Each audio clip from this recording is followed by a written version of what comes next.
Carolina Hurricanes are looking for their groove before the playoffs get started. The Dallas Stars are battling injuries, and the Vancouver Canucks are fighting for their playoff lives. We've got all that and a whole lot more coming up on today's Locked On NHL podcast.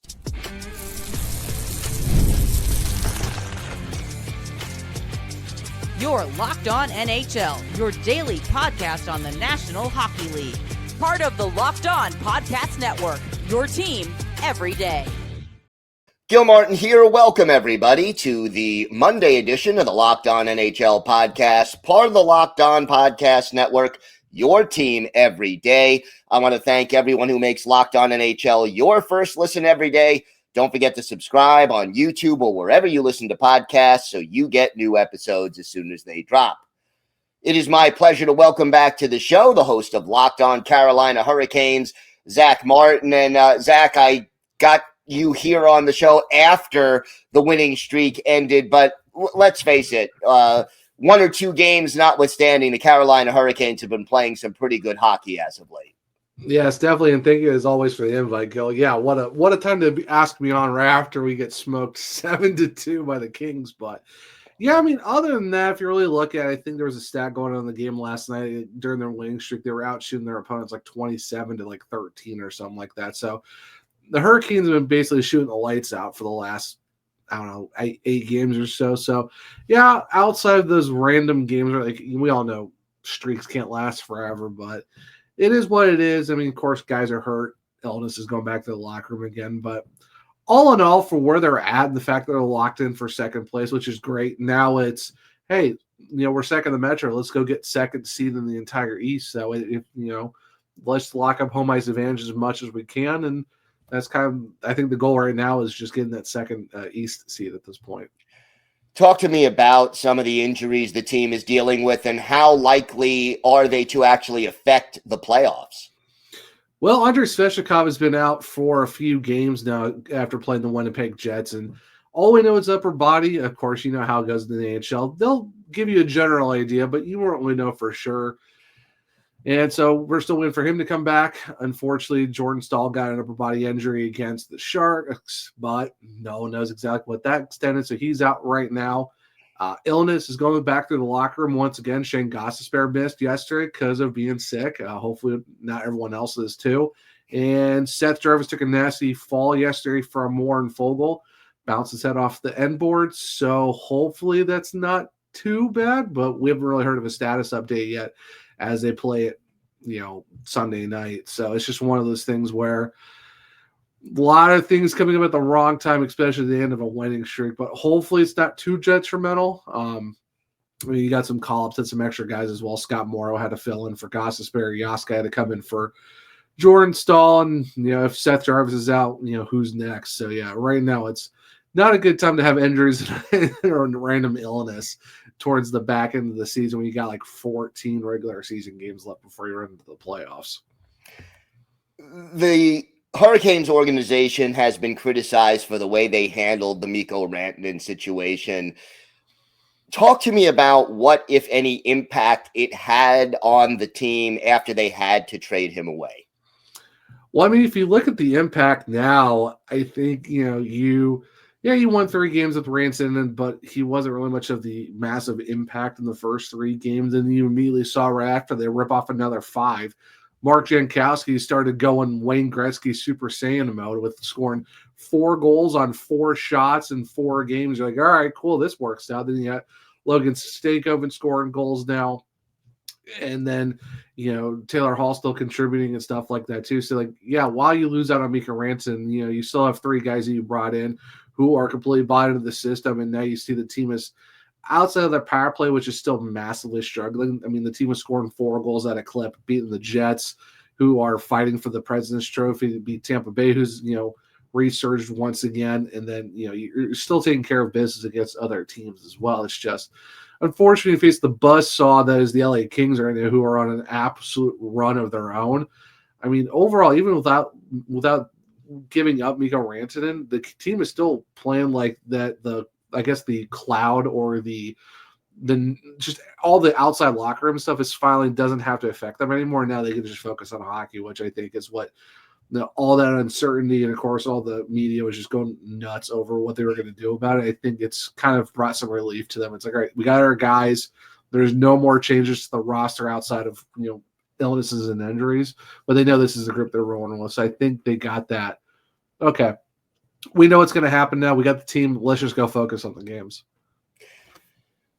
What are the keys for this team? You mentioned there's about a dozen games, give or take, heading down the stretch. What are you looking to see from this team in those last 12 games? Because barring a very, very strong finish or a very, very bad finish, you're in second place in the Metro. So how does this team mentally prepare, and what are their goals in that last 12 to 14 games? I think for the last 12 to 14 games, I think your goal is just to go in to play 60 minutes of hockey. Man, it's so cliche for us to say, but that's just kind of where you're at right now. Where, in this modern NHL, anyone can beat anyone. I mean, obviously we can see that. I mean, even the Sharks have beaten 18 opponents. That really tells you something. But it's, playing your full game, getting yourself ready, because okay, the regular season is going to be coming up soon towards the end. But now you got the real season coming up, which is the playoffs, which, Gil, it is a totally different animal. And I think right now the goal is to figure out your power play. I mean, they are in a free fall since mid-December, early January. I think there's only like one team that's worse, and I forget who it was. I think it's the Ducks or someone who are like 0% in 2025. And I don't know if it's them in particular, but I know there's some team out there. I saw a stat earlier today. I completely forgot who it was, but they're running like a 0% power play since January. So it's not the worst, but when you were a top 10 power play team, now you're like 26th, 27th, and you're still not scoring. This is where you kind of need to figure out, okay, how are we going to get this back rolling? Because if you go into the playoffs and your power play is not good, chances are you're gonna have a hard time, because while penalties aren't plentiful for the power plays, it's still gonna be detrimental in a lot of close games. You're talking 2-1, 3-2 type of game. So that's definitely something to get figured out. And now they were at 500 on the road before their loss last night. But if you can get yourself above 500 on the road, that's going to be huge too, because we all know that, hey, if you want to win playoff games, you got to win on the road. So I think that's the two goals right now. It's get your power play to be somewhat, usable, and get your road record back going. So that way, when you go into the playoffs, you have to you have to get wins on the road. So that's kind of what they need to focus on. How do you anticipate the team to handle the goaltending situation come playoff time? Well, usually I know with the Canes, they've always gone with, who's the hot goalie. Last year was Frederick Anderson. Even though, Peter Kochetkov played majority of the games last year, and, they even did, they swapped the goalies every other game, which they're kind of doing the same thing right now. But Peter Kochetkov just set a, career high in wins. He is up to 25 now. Last year he set it at 23, and could they go back to Anderson? I don't know. I think they should go with Pierre Kochetkov because he's been playing really great this year. I think so, outside of the Kings game, which was just all fluky type goals, but he should be someone that's in there. I would say even if you want to swap the goalies if you really need to that much, but I just don't see a reason why they would go with Freddie as the main guy in the playoffs once again, when Kochetkov for the second season in a row has done all the yeoman's work and gotten the team there. But it's the Canes. Who really knows? It's gonna. We'll know game one of the first round. Whoever they're playing, we'll kind of get an idea of what the tactics are. But yeah, you would think you would go with a tandem swapping of the goalies, but we all know it's the tried and true. Who's hot? Let's roll with them at that point. So. It remains to be seen what the plan is. You touched on the power play earlier. With all the talent on this team, what's missing? Why aren't they clicking on the power play? What do you see out there?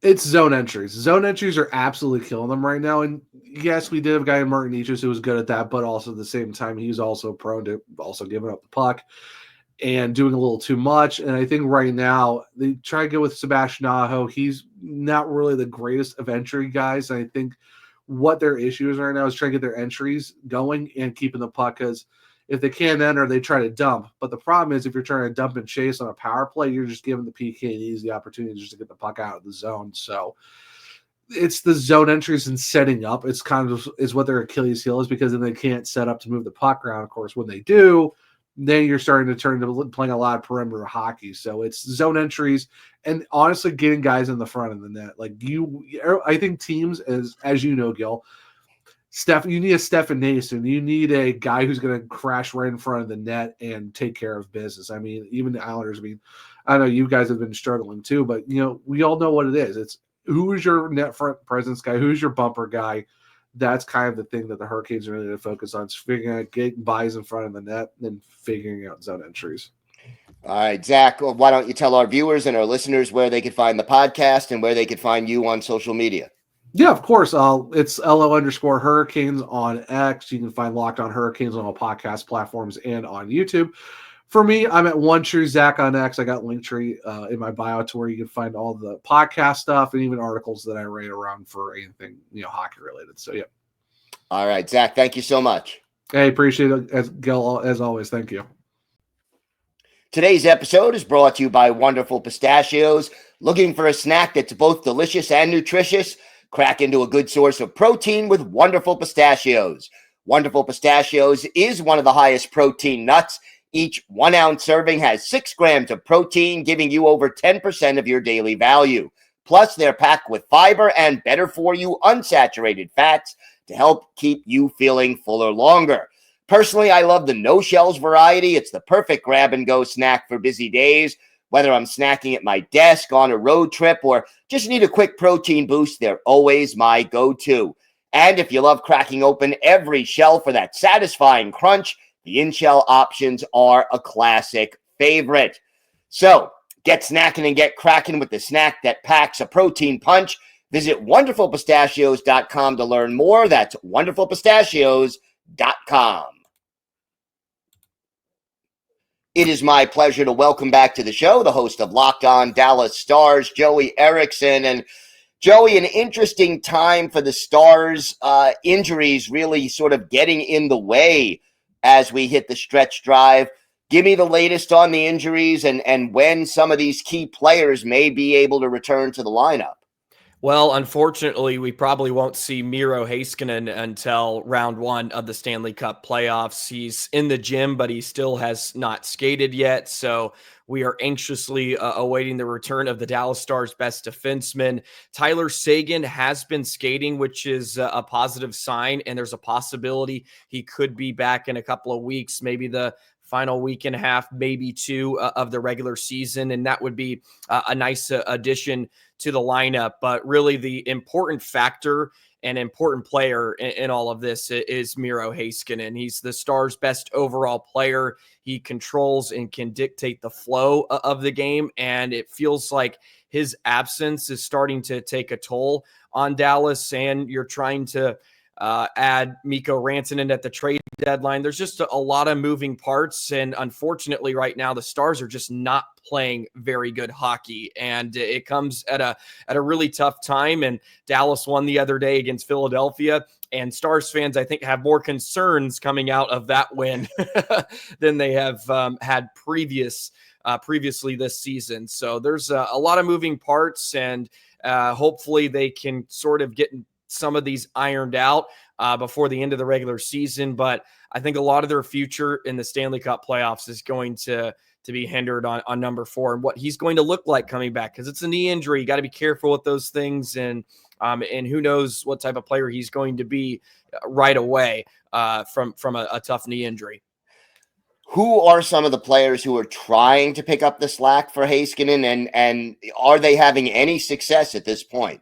Oh, Thomas Harley, night and day, has been probably the Stars' best overall player since Miro Heiskanen went down. He's been so good and really has filled in as a nice number 1 defenseman in Dallas. Unfortunately, he can't do it himself, but he has been on an absolute tear offensively. He scored a couple of goals the other night, including the overtime winner against Philadelphia, and he's giving Dallas a lot of hard minutes. He played over 30 minutes in an overtime game a couple of days ago. So he's logging some heavy minutes, and so is other defensemen like Essel Lindell. He's a workhorse on the PK. He's played the most penalty kill minutes this season in the NHL. So those are two guys that are having to shoulder a lot of the load. And right now the offense has hit a bit of a dry spell too. So they're having to outscore their problems a bit as well, because they don't have a lot of quality on the back end. When you look at guys like Matt Dumba, Cody Ceci, and Labushkin, who have all had, nice years or, stretches in Dallas, but you're asking a lot for some of those guys to play, almost 22 minutes and play against some of the best players in the world on a night in and night out basis. So Thomas Harley, though, has been the highlight out of everything. I think he's starting to gain a lot of respect among the league, especially after that Four Nations tournament that he had. He just kind of got inserted into the lineup and did an excellent job. So he's been a bright spot, and I think Stars fans can be happy that, well, they got a nice Robin to their Batman for the next decade here in Dallas. Yeah, and if they can get them both on the ice for the playoffs and both healthy, that would have a big impact, I'm sure. You mentioned Mikko Rantanen and his insertion into the lineup. How is he looking so far? How does he fit in? And what does he need to do to fully integrate himself into this lineup? Yeah, I think he's looked just fine in Dallas. And I know there's a lot of fans out there that have a lot of concerns. He's not worth $12 million this. He's not worth $12 million that. And I can understand that, but he had to uproot his life a couple of times in the span of a month. I don't know how comfortable anybody would be, let alone, Mikko Rantanen, who plays hockey for a living. I feel like that's pretty tough. And you have to add in, he's got a family. Like that adds a lot of obstacles. And I still think he's played really well. He's just having trouble finishing a bit. And really, that's a Stars problem in general. It's not him. He's got 4 points in his first 7 games. It's just give him some time to integrate. He's looked really nice alongside Rope Ahens and Jason Robertson. I think that's a line that will continue to evolve and get better as they get comfortable with one another. I think they're forcing the issue a bit. I think they're trying to delay, or at least they're trying to get Mikko involved. They're almost forcing it a bit too much. And I think if they just play the way they're capable of as individuals, and sometimes they can be a bit more selfish, you're going to start to see that chemistry really start to thrive. So I think he's looked just fine, and you can look at some of the advanced numbers, and it's not god awful. I think the Stars are just hitting the stretch where they're having issues putting the puck in the back of the nets, and they've had that early in the season. I've said it on a couple episodes. It just feels like they're reverting back to like the first 2 months of the year where everything's just really hard for them right now. And it's better now in March than it is in about a month when you're in the playoffs, if you ask me. How about the power play? I mean, goal scoring, their top 5, goals against their top 5, PK top 5, power play only, and I'll put that in air quotes, 13th in the league right now. Mm-hmm. How is the power play? How has Rantanen affected the power play? Well, the power play has actually been pretty scorching hot since about February, which is a good sign, because at one point, if you asked me this question a few months ago, I think they were probably about 23rd in power play percentage. So they've really turned a corner. They've been excellent on home ice. I think they have the second best power play on home ice. On the road has been a different story, but they're just moving the puck a lot better. And Thomas Harley has actually had a huge effect on the power play as well. Miro Heiskanen usually is that quarterback on their top unit, but once he went down, Thomas Harley has filled in, and he has a lot more of an offensive prowess. He likes to be aggressive and push the issue, and he likes to shoot the puck a bit more. And I think that's led to the power play starting to pick up a bit, which has been great. Mikko, they're trying to figure out a spot for him. I think in Colorado, for the most part, he was sort of a net front guy, kind of around the goal line. And they've kind of tinkered with that. We've seen him on the flank a little bit on the right side. He does have a power play goal. Actually came in his first game with Dallas, and there's a lot of weapons right now that Dallas can deploy. So I think right now it's finding the right chemistry and unit for head coach Pete DeBoer. Because the other night they had a 5-man unit that didn't include Mikko Rantanen, and they were moving the puck around well. So there's just a lot of different weapons now that they have to sort of integrate. And I think Mikko, once he gets more comfortable, we saw him the other day beneath the end line. And I think that's where he can kind of be his most dangerous, because he is a really good playmaker. And of course he can score at an elite rate. But I think if they get him near more the front of the net, he'll be able to do a bit more damage. Central Division is tough. It's loaded. Yeah. How important is it for the Dallas Stars to have home ice advantage in the first round of the playoffs? Man, that's a tough question. I would love to say it really is important, but Dallas has had home ice advantage under Pete DeBoer a few years, and they've never won a game one. they've always struggled, and last year they went down 2-0 to the Vegas Golden Knights in round one. So I don't know if it really matters per se, but it does matter for game 7, I guess. And I think the Stars would like to have home ice. We haven't heard a lot of talk coming out of, press conferences or within the locker room about where they want to finish until recently, where Pete DeBoer said, we're trying to win home ice. We're trying to provide some separation with Colorado, who's humming recently. So there obviously is there is a push to win home ice. And I think that would be huge, especially for Dallas at this point, because you may not have Miro back for game 1 or game 2. It could be in the middle of that series.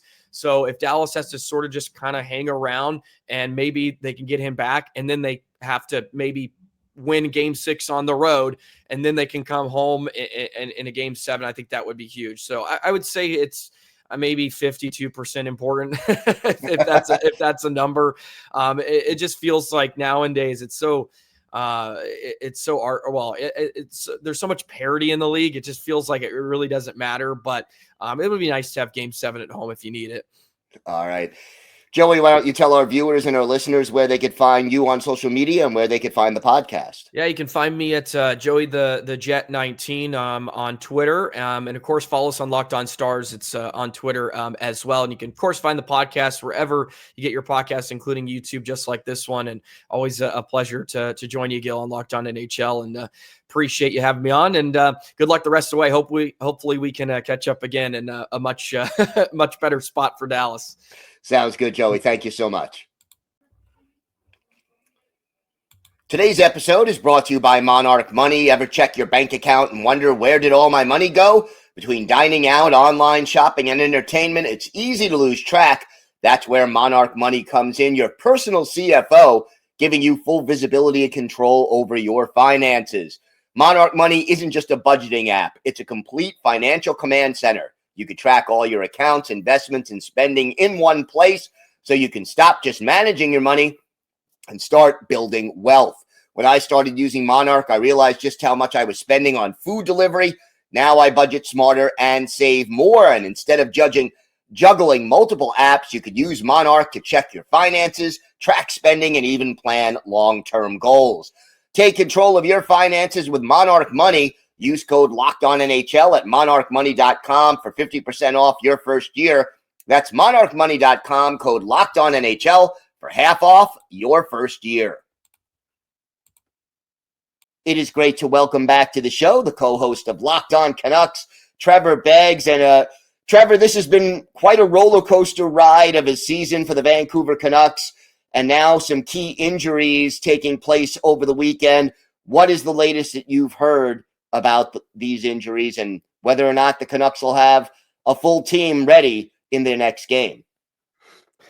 Yeah, you know what, Gil? I've said it before on this show, but it's never a dull moment covering the Vancouver Canucks, for better or for worse. And lots of good times last year, not so many good times this year, but lo and behold, still find themselves in the thick of a playoff race. But those hopes of making the playoffs took a serious dent against the New York Rangers, and probably one of the most crushing losses of the season on a number of fronts. I mean, this Canucks team has struggled to shoot the puck. They've struggled to take over games for most of the season.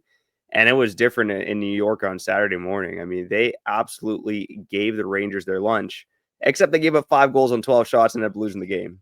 And then, of course, as you're alluding to, Elias Pettersson and Nils Höglander both leave the game. Really tough losses for the Vancouver Canucks if they miss any time. They did miss practice on Sunday prior to their game against the New Jersey Devils, but neither player has been ruled out yet. There's also been no update given on their injuries. It looked like Pettersson might have been favoring a wrist, but still no update given on their injuries. But, of late for the Vancouver Canucks, they'd formed a new top line a couple of games ago of Nils Höglander, Brock Besser, and Elias Pettersson. And Kyle and I said on the show, and I think most NHL fans know it was like 6 years ago now, which seems crazy, but Pettersson and Besser looked like they were going to be one of the next dangerous forward duos in the NHL. And I mean, in Pettersson's rookie season, at the halfway point of the year, he's over a point a game. Brock Besser almost half goal a game. And you're thinking, man, oh man, these guys are going to terrorize the league for years to come. And that sort of happened for stretches, but they haven't really done it together, at least not in a big stretch of time now, really ever since the Lotto Line season back in 2019-20. So they had a really good stretch together. Brock Besser now is up to 5 goals in 3 games. Pettersson had a 6-game point streak prior to the game against the New York Rangers when he only played 750 of ice time. And Nils Höglander is looking like one of the best forwards on this team for about a month now, and what had been a very disappointing season for him up to date. So those 3 players had come together, looked really solid on a top line, controlling play, getting chances. And now for the Canucks to be missing 2 guys from that line, not to mention they're already missing Philip Hedl, not to mention they already traded away JT Miller, not to mention one of the lowest scoring teams in the NHL. Yeah, it's a tough spot for the Vancouver Canucks right now, and especially a team that's fighting for their playoff lives. What was it like going up against JT Miller in New York over the weekend? Yeah, I think there was some mixed emotions for sure. The way I've looked at that trade is that unemotionally, it's a loss, right? You trade away a guy JT Miller's stature, you don't win a trade like that. And to see what he's doing in New York, and now things kind of flipped recently, but he's obviously having some success there. I don't know if there's a lot of bad blood among Canucks fans. He was pretty beloved in this market, although there's a lot of Team Miller versus Team Petey. But look, it hurt in a game where the Canucks dominated, deserved to win, that JT Miller picks up, a very crucial primary assist and then gets the empty net goal as well. So that part of it hurt. I mean, it could have been different. I think if Pettersson was in the game, he picked off a JT Miller pass and set up a great chance in the second period there. I think at this point as a Canucks fan, it's, JT, all the best in New York. As Canuck fans, they also want to see the New York Rangers probably finish as, outside of the bottom 13, because if that becomes an unprotected first in 2026, which we traded away for Marcus Pettersson to Pittsburgh, that one's going to sting for Canucks fans heading into next season. So I think you at least want to see the Rangers finish 14th. So hopefully JT Miller can get them there. Yeah, well, we'll see. Now, this team is on a critical road trip right now this year. How important is it to pick up these points? I mean, there's no margin for error anymore. Yeah, there's really not, Gil. And you look at the Canucks playoff odds. I mean, the Athletic has been probably the most bullish on the Canucks playoff odds, and now they're down to 27%, trailing both the Calgary Flames at 28% and the St. Louis Blues at 34%. And Utah is behind the Canucks, but actually have thought for a while that Utah might actually have the best chance of making the playoffs. I think they got a pretty deep forward group, a good defense, good goaltending. They're just a young team that makes mistakes, but they are the most talented team of the 4, in my opinion. But yeah, from the Canucks perspective, I mean, you look at their schedule coming up, and there aren't many games here that you can afford to lose, right? And Gil, I know your Islanders are in the same position, but the Canucks came into this road trip facing a couple of desperate teams, the St. Louis Blues, who they lost to in overtime. Pretty lucky to steal a point with Brock Besser's goal with 3 seconds left in that one. Then they lose to the Rangers. They got the Devils coming up, who are in a playoff spot, but trying to prove that they're a good team with missing 2 top defensemen and Jack Hughes. Of course, the Islanders, the Blue Jackets, both desperate teams fighting for their playoff lives. And then you end the road trip with the Winnipeg Jets. So it doesn't get easier for the Canucks. They got the Kraken and the Ducks and the Sharks still on the schedule. That's good news. The bad news is 5 of their last 6 games are against the Golden Knights twice, the Dallas Stars, the Minnesota Wild, and the Colorado Avalanche. So, I mean, you're looking at a team right now that has 77 points overall, if I'm not mistaken. I don't have the standings in front of me, but, they can only afford to lose maybe 3 or 4 more games over the next 13. So there is very zero margin for error. And you look at the schedule ahead here on this road trip, the Devils, Islanders, and Jackets. After losing 2 on this road trip, do you argue that they have to win their next 3 games? I mean, with the way the Blues are playing, and oh yeah, the Blues have the easiest schedule remaining as well. Yeah, the Canucks can't really afford to lose any more games here. And I mean, they're in pretty big trouble if Elias Pettersson and Nils Höglander miss time here. Has the trade of JT Miller solved some of the chemistry issues this team appeared to be having earlier this season? Yeah, I think it has. It's not like I put it this way to our listeners here on Locked On Canucks. I think of late you've noticed it. My theory has been that when you have an alpha male like JT Miller in your locker room, and I think this is the same for everyone who's played sports who can relate to this. When you have an alpha male in your locker room, and then you have younger guys who are kind of in their shadow a little bit, I think it takes some time when you remove that alpha male for the other young guys to step up. And I think with the Vancouver Canucks, as soon as JT Miller was traded, Brock Besser and Elias Pettersson were goddamn near invisible. You look at the 15 games since the trade. Brock Besser had 1 primary assist. Elias Pettersson at even strength, I should say. Elias Pettersson had, I think, 2 primary assists at even strength. So, they had a combined 3 even strength points in 30 games together. Like, they were just invisible out there for the Vancouver Canucks. But as I mentioned, the tides kind of turned over the last 6-7 games, and I think they have started to emerge as maybe they're coming out of JT Miller's shadow. I'm not quite sure. But they have looked a lot better over the last 6-7 games. And then just maybe it took some time for JT Miller not to be there. Obviously, we're past the trade deadline as well. And there's some drama there with Brock Besser and to a lesser extent, Elias Pettersson. So, I mean, I want to say yes, but at the same time, Rick Tocchet has been juggling lines like crazy. Not much has worked. And he kind of stumbled into Höglander, Besser, and Pettersson, which started to work for a few games. And now both guys might be injured. And that's life as a Canucks fan, buddy. What is the key to getting into the playoffs? What does this team really need to do to finish strong and extend their season? Yeah, I mean, it's funny, on the show on Friday, Kyle and I did a little debate about this, and who is the most important player for the Canucks playoff push? He said Quinn Hughes, which obviously makes a lot of sense. Quinn Hughes is having an MVP-like season, and I said Elias Pettersson. Now Pettersson's gone. This team is really going to have to dig deep and find some offense. I mean, I am not very bullish on this team. If they're missing Pettersson and Filipino for an extended period of time, that this team is going to be able to make the playoffs. So, look, I think the keys to make the playoffs are, and with this, we haven't mentioned this name yet, but it's Thatcher Demko coming back. So Thatcher Demko he did back up against the St. Louis Blues on Thursday. Artur Shilov's backed up on Saturday. Maybe it's because it's his birthday. I'm not quite sure. But Demko is pretty close to returning. He hasn't been in the lineup since February the 8th, I believe. So it's been some time for Thatcher Demko. And, I'm not sure if you're going to get vintage Demko coming back, but he's got to come in and at least be average, because I think Kevin Lankin has started to show some signs of fatigue. And, one of the best trait about the Canucks this season has been their ability to defend is damn near well the best in the league. Their penalty kill has been the best in the league since January 1st.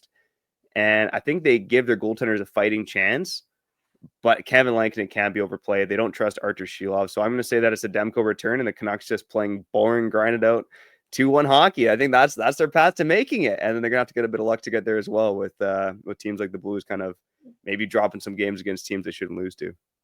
All right. Well, I know that you and your co-host will have your finger on the pulse every step of the way. Trevor, why don't you tell our viewers and our listeners where they could find the podcast and where they could find you both on social media? All right. Yeah, Gil, good to be on as always. You can find me on Twitter/X at TrevBeggs. You can follow Locked On Canucks on Twitter. You can find us on YouTube, wherever you listen to podcasts. And I hear that there's some TikTok clips, but you have to follow my co-host for that, Kyle Bowen, Bhawan. All right, Trevor, thank you so much.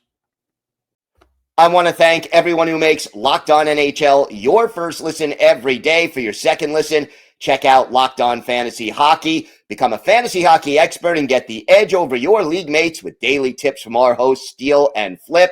Locked On Fantasy Hockey is available on YouTube or wherever you listen to podcasts. It's part of the Locked On Podcast Network, your team every day. I want to thank my guests, Zach Martin of Locked On Carolina Hurricanes, Joey Erickson of Locked On Dallas Stars, and Trevor Beggs of Locked On Canucks for joining me today. I'm Gil Martin. I host the Monday edition of the Locked On NHL podcast, and I co-host the Friday edition along with Rachel Donner. Don't forget, we're here every day, Monday through Saturday, bringing you the biggest stories from around the NHL, and Saturdays from around the world of women's hockey. So make sure you join us for that. Have a great day, everybody. Stay safe, and thanks for listening to and watching the Locked On NHL podcast.